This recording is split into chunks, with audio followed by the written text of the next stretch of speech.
Muy bien, estimados compañeros, lo digo porque somos en este momento todo ese grupo, ese abanico tan inmenso de alumnos que hemos pasado por esta institución.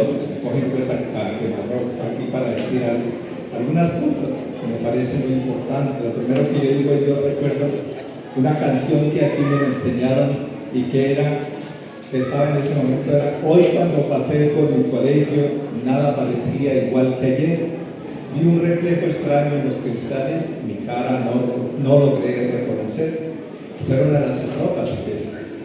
Y es verdad, hoy aquí nuevamente al regresar a este colegio, pues ciertamente no es ya nada de lo que fue, pero no para desmejorar, sino para mejorar. Y eso es muy bonito. Hoy escuchando aquí al doctor Wenceslao, de verdad que me llena tanto de alegría y de nostalgia saber esa historia, porque realmente yo la viví, no la entendía en ese momento, estaba muy chido, porque yo fui de los iniciadores, apenas tendría pues 14 o 15 años, creo que tenía en ese entonces, y iniciamos así sí sabía de las gestiones del padre Samuel, veía las gestiones también del doctor Wenceslao, pero como le digo, uno chino, pues eso realmente no alcanza uno a saber todo. Hoy es una historia hermosa y una historia que va a quedar aquí. Yo le decía que el compañero decía, qué hermoso que todos esos documentos, porque hacen parte realmente de la historia de nuestro colegio. Yo que les digo, la verdad, en ese momento pues era un colegio muy sencillo. Recuerdo tanto que iniciamos 2 cursos, que era uno en ese entonces se llamaba 2 cursos de primero bachillerato y uno de tercero. Eso era todo lo que había, y estaba solamente esta partecita, los salones de abajo estaba esta parte muy antigua, como era como tal vez de un colegio que existió hacía muchos años.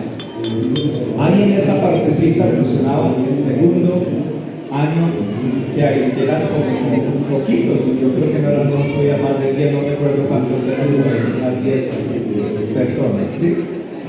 Y nosotros éramos un grupo bastante grande, éramos más o menos en 2 cursos unos 60 estudiantes.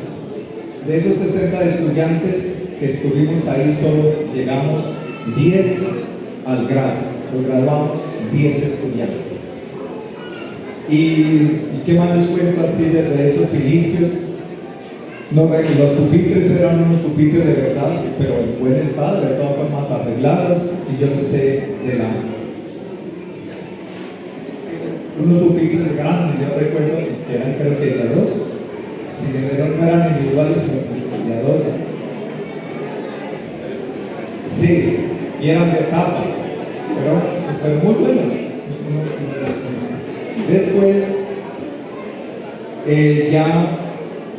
cuando fue la crisis, que fue cuando cambiaron al padre, yo recuerdo mucho, ese fue mi primer discurso que yo hablé, porque trajeron al gobernador, trajeron al secretario de Educación de Tuna, que yo recuerdo mucho que se llamaba el doctor Max Gómez.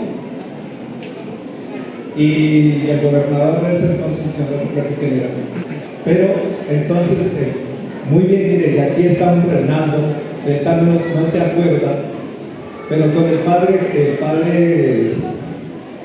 Hernando le dice a ellos, a un estudiante que dijera unas palabras.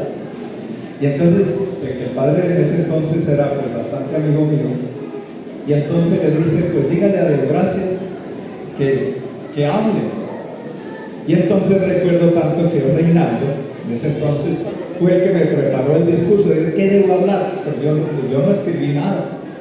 ¿Qué debo hablar? ¿Qué debía hablar? Y me ensayó varias veces. Se me olvidó lo que él me dijo a él en ese momento. Pero ese fue mi primer discurso de verdad, pidiendo en ese entonces al rector Roque Isidro Otálora, que venía de pesca tal vez, porque estaba de pesca, no sé, algo así. Todo lo pedimos ese día.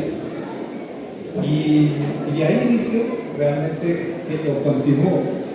Continuamos con el rector el profesor Nico, que es Antonio, Pablo Antonio Niño.